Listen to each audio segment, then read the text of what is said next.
old show was called Jimmy Rants, and I used to do these guided fasts over there, and people that said they only intermittent fasted by 16 hours a day, they wanted to try to push themselves, and then like somebody there goes 36 hours. Whoa! Like they just radically increased their fasting period.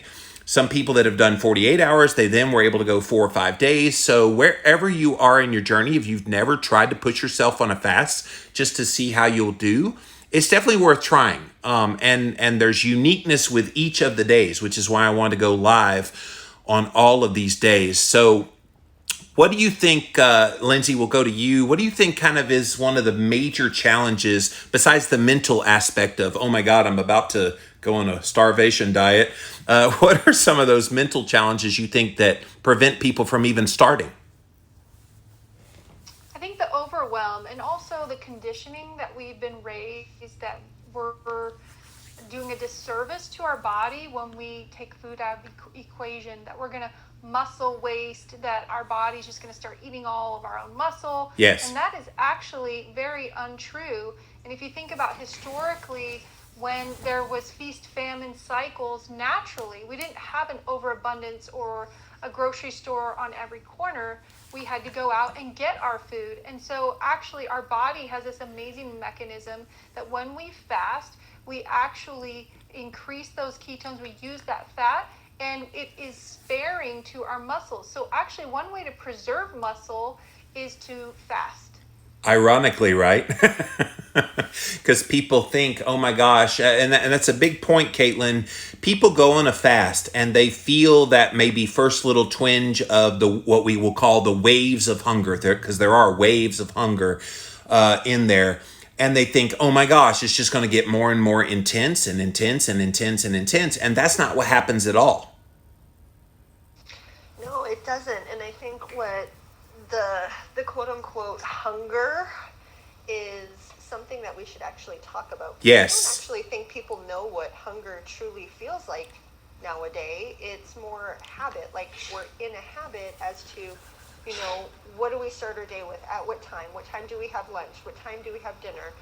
We're in routines. And so I actually don't think majority of people truly know what hunger feels like versus, oh, it's time to eat, or, ooh, I haven't eaten in a while, I really should eat. Yeah, and a lot of times what they think is hunger is actually thirst. And to that end, you guys, when you come to the room, the fasting room this week with me at 1:30 Eastern time, you better have a glass of water, and you better have, and I've got both of these next to me, you better have a bowl of some salt. I have the Redmond's Real Salt, and literally whenever I need a jolt of energy or I kind of feel sluggish or I start to get, quote, hungry, I take a pinch of that salt, stick it under my tongue, and then I get a glass of water and take a sip. I have a fun little saying. You remember that beer commercial, Dilly Dilly? So I say Dilly Dilly, and then I drink my... That is so good, man. Especially when you get deep in a fast. That's going to be so good. But it's literally just that easy. And I know you're like, okay, but this seems so hard. But why is it hard? And you're right, Caitlin, like distinguishing the difference between kind of that head hunger, that eating by the clock. This is why eating keto going into kind of an extended fast is so critical, because you set your body up for success, Dax, when you're able to be fat adapted and not really think about food until you get true hunger to kick. Well, you know, Jimmy, true hunger is something that most people have never experienced. I hate to say that. True. in our society, but when you get to the end of a fast and your body is telling you that you're actually hungry, you need to heed that hunger at that time. It's just, it becomes important to nourish the body. It's done doing what repair I think it's going to do. So. Yeah. So guys, if you're just joining us, you have stumbled into the room where we're talking about water fasting. So if this is intriguing to you, definitely raise your hand. This is day number 1 officially with the challenge. We're going to go all the way through Sunday at 1:30 p.m. will be my last update. But if you haven't even started yet and you want to join us, this is open to everyone. So please If you want to join, just join and come in every day. Everyone on stage has lots of experience with fasting, all the moderators. So definitely follow everyone up here and get lots of knowledge. I did write a book about this subject called The Complete Guide to Fasting by this guy. You might have heard of him somewhere before, Dr. Jason Fung. He's one of the preeminent fasting doctors in the world. And he and I actually met him at a conference. We shared the stage in South Africa. And after he was done talking about fasting, I went up to him and I said, is there a good book on like extended fasting and how to do it and da-da-da? He said, no. I said, want to write one? So that's literally how the book came about. I was already established with Keto Clarity and other best-selling books. So anyway, I have a lot of knowledge and experience on this. The longest fasts I've ever been on are 3 21-day fasts. I don't think you necessarily have to go that long. You could probably get most of the benefits from intermittent fasting for most people, but then some of us who do tend to have a little more insulin resistance, it can be challenging, which is one of the benefits. You'll increase your insulin sensitivity. You can lower inflammation. If you're a type 2 diabetic, I had a lady on Facebook today, Lindsay, that's a type 2 diabetic and said, oh, I can't fast. I have type 2 diabetes. I'm like, no, you're the one that needs to fast. Yeah, absolutely agree. It's a great way to regulate that blood sugar and bring it down to those levels that are more acceptable and usable for the body. It is a great way to get into those deep healing at the cellular level, for sure. Yeah, and there's this big A word everybody talks about when you talk about extended fasting. You get small amounts of autophagy, Caitlin, when you do intermittent fasting, but it's getting over 3 days of extended fasting where you really get that deep cleaning up of the cells. Can you briefly explain autophagy, Caitlin? I love autophagy. I know you do. Start around 18 hours of intermittent fasting. The problem is there's no real way for us to test it.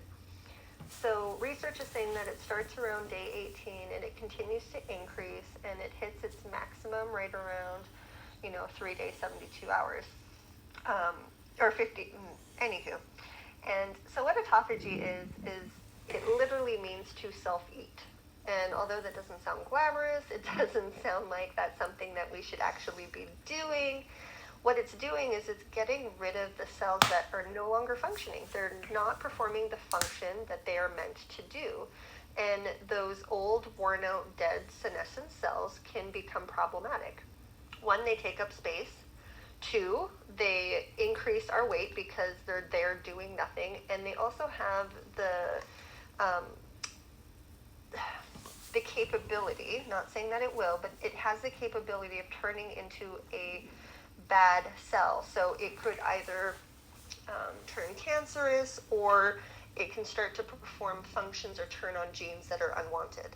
So really what autophagy does is when our body goes, oh wait, we don't have any food coming in, we still need energy for our heart to beat, our lungs to breathe, our brain still needs to function. Okay, let's go in and let's start burning up and cleaning up these cells that are no longer functioning. And so it's really an amazing way to ultimately do a really good spring clean on the body, getting rid of these cells that are no longer functioning. And there's no surgery or drug that does it near like fasting does. Well, there's no surgery or drug that actually does it. That's right. So, yeah. So it's amazing because people, they don't even know about all the kind of dead proteins that are just floating around in the body. I'm just curious, Caitlin or Lindsay, either one of you want to answer this. What happens if you leave those old dead cell proteins just floating around in there and they never get cleaned up? How does that manifest physically in your body? It can manifest so differently in every single person. So Yep. It can speed up aging. It can cause hormone resistance. It can cause inflammation. It absolutely will increase your systemic inflammation. It can cause organs to start to dysfunction, so not function properly. Not saying diseased, I'm just saying they're not functioning ideally. It literally can cause anything, and it's going to look different in everybody. That's the problem. Yeah, it mucks up the blood for sure, and we want to try to clean that up. And so I know that a lot of people that have loose skin, I know Dr. Fung and I talked about this in our book. If you have kind of loose skin after you lose weight, it helps to clean up some of that as well. It's not going to be a miracle worker if you have a lot of that, but it can definitely help tighten that up as well. So just trying to give you incentives, you guys that are listening right now, as to why you might want to do this. So Dax, what are the primary reasons why you do fasting? Well, primarily, actually, I listed one of them on my Instagram post today, and that's the fact that I tend to go a period of time with a modern lifestyle, so to speak. Too many dinners, too many parties, too many Buffalo Wild Wings with your friends. And so eventually, I will get to a point where I feel internally, mentally, spiritually like I need a cleansing. Yes.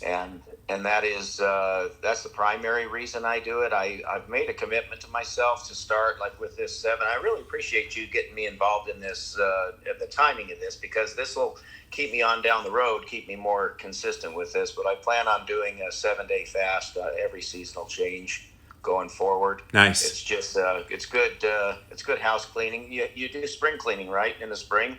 So do some spring cleaning in your body. Now, I'll tell you guys, I tried to do a fast last year in the midst of the pandemic, and I was very stressed, and I was also dealing with a personal issue, which I'm still dealing with, but better now than I was last year. And it crashed and burned on me, Lindsay. I totally was like, yeah, 7 days. Yeah, 30 hours in. I'm going to, no, I have to stop. And I think it's okay to make a goal, and then if life is a little complicated, give yourself that grace. What do you say, Lindsay? Absolutely. I was in the same boat. I tried to fast multiple times longer, and I think it was difficult for me. And I think a lot of that had to do with what we were dealing with globally and in our own lives.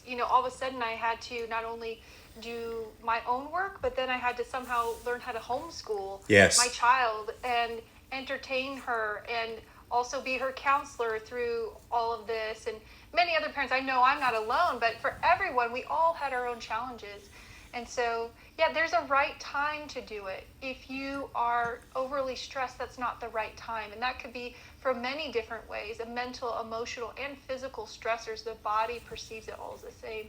And so being in a state where you know that you will be able to have some self-care through your fasting, especially an extended period of time, is important. Sometimes the weekend, if you wanted to do, say, a 24-hour 24, 48-hour, whatever, the weekend's a great time to get started so that you can get over the hump of the hardest part. So sometimes I will start like on a Friday and go through the weekend, and sometimes it's easier to pick that back up. Depends on everyone's situation. I also find it easier to start at lunchtime, much what you did, Jimmy. And maybe if I have a little hunger later in the evening, I go to bed early. Those sort of things are little tips and tricks that you can use to be successful. Yeah, there was a method to the madness behind my timing, because I know from past experience where my hard part is around hour 36 to 38. And I go, okay, it's getting hard. So guess what I'll be doing, Lindsay? I'll be in bed. Yes. So that over time, as you do this, Caitlin, the more you do these fasts, the more you kind of notice, all right, when do I struggle the most? All right, let's time it so that when I'm in that, quote, struggle, I'm actually not going to struggle because I'm out like a light. Oh, 100%. 100%. And the other thing that I find, too, is it's easier to do block fasts when you're busy. Yes. So when you have things to do to keep you going, whether it's work or a hobby or, a kid's, whatever it may be, people tend to have a much easier time with doing those extended fasts versus, just sitting around the entire time. Like for me personally, I like to do my fast from just kind of like what you did.